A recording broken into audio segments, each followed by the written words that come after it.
Ladies and gentlemen, welcome to my Elimination Chamber 2021 review. Let's get into it. So starting off, this show was a pretty good show. So far, both shows of 2021 for the WWE have been pretty good, Royal Rumble and Elimination Chamber. The next pay-per-view is Fastlane and then WrestleMania.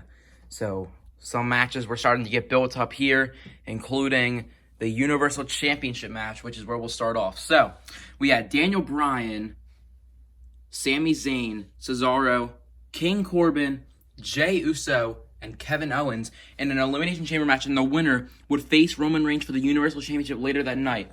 So we all thought it would be like Daniel Bryan or something wins. Later on, towards the end of the night, Daniel Bryan will face Roman Reigns for the Universal Championship. Nope.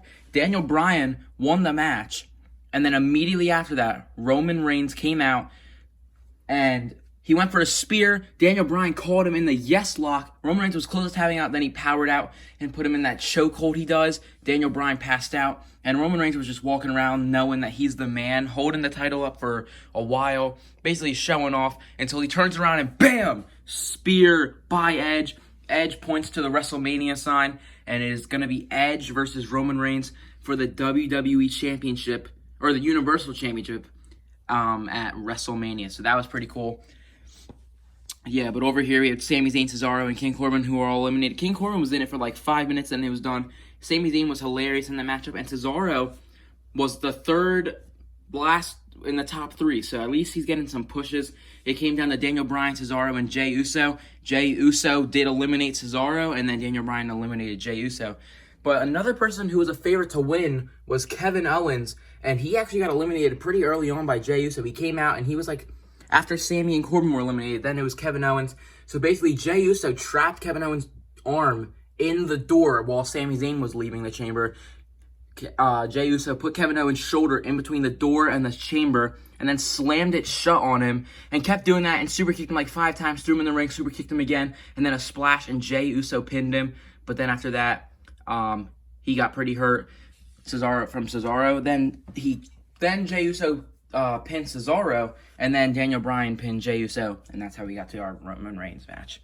But yeah, let's move on. So after all of that, the Chamber, the Universal Championship, Edge, and all that, we had Bad Bunny backstage, and he was talking to The Miz, and then Miz got all mad. He turned around. He was going to punch Bad Bunny, and then Damian Priest was right there. So Damian Priest and The Miz has some beef. We're probably going to get Bad Bunny and Damian Priest versus The Miz and John Morrison at WrestleMania.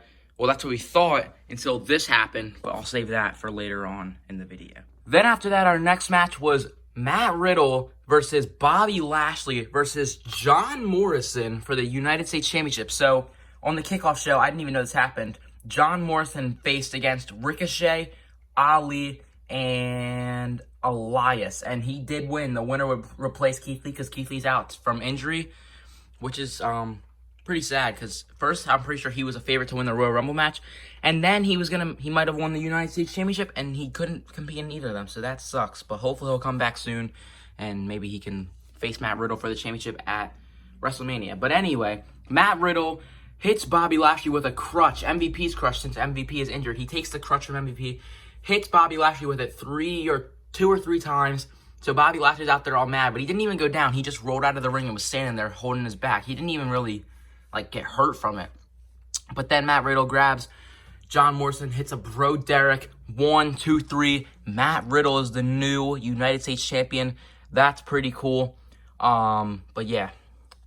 And even though it sucks that Bobby Lashley's not a champion anymore, he did something later on the night which might be even better. So there's still that. So we'll move on to that in a little bit. And then after that, we had the SmackDown Women's Champion Sasha Banks and the 2021 Women's Royal Rumble winner Bianca Belair go against the current Women's Tag Team Champions Nia Jax and Shayna Baszler for the Women's Tag Team Championships. And Sasha Banks and Bianca Belair were closing in on the win when Reginald came down with a champagne bottle, gave it to Sasha and said, "Use this." Sasha said, "I'm not going to use that," so she went to put it away.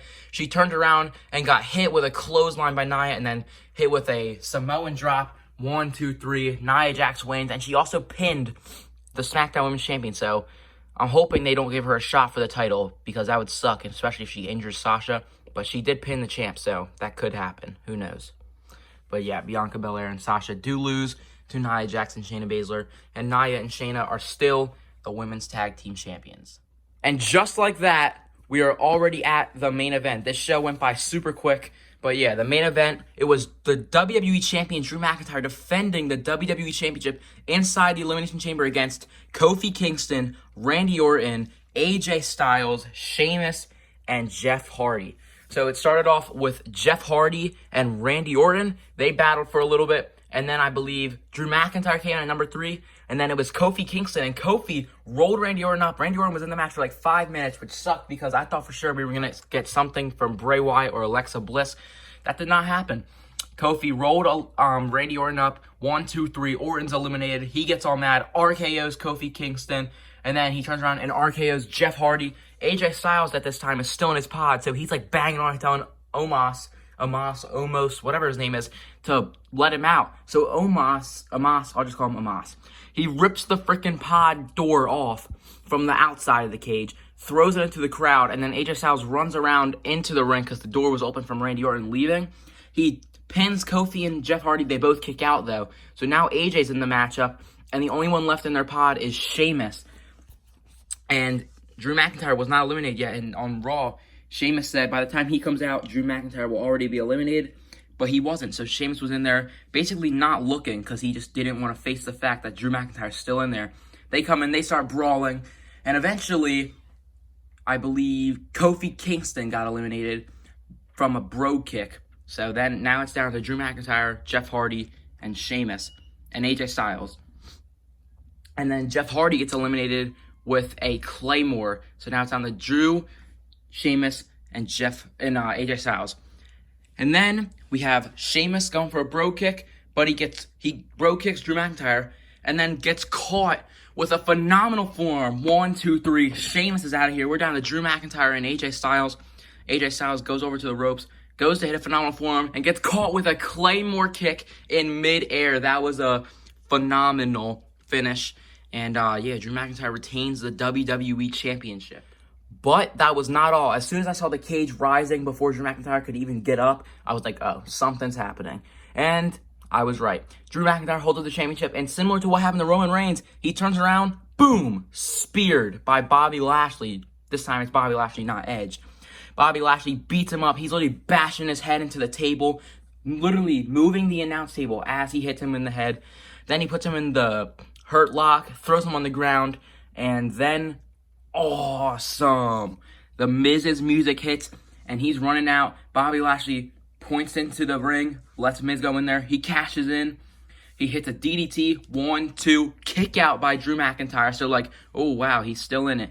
And then the Miz gets him up, skull-crushing finale. I thought for sure he was going to kick out, and I thought for sure Miz was going to get Claymored and lose. But no, Drew McIntyre did not kick out. 1, 2, 3. Whoops. Drew McIntyre gets pinned and is no longer the champion. The Miz is. So I really hope they're not going to do Miz versus Bad Bunny or something for the World Heavyweight Championship at WrestleMania. I don't think they're going to do that anyway. I think what's going to happen is the Miz is going to face Drew McIntyre and Bobby Lashley in a triple threat match. Maybe Bobby Lashley will win, and then at WrestleMania it'll be Bobby Lashley versus Drew McIntyre. And Drew McIntyre will win so he can finally get his WrestleMania WWE Championship moment in front of fans, because there will be fans there. And then maybe Drew McIntyre will lose the title at like Money in the Bank, just so he doesn't have another reign, because they probably don't want Drew McIntyre to become stale because he's like a fan favorite and he sells a lot of merch. But yeah, that is it for Elimination. Yeah, but that is it for Elimination Chamber. Pretty good show. Make sure you hit the like button and subscribe. Turn on the post notifications. And I will see you guys in the next video. Peace out.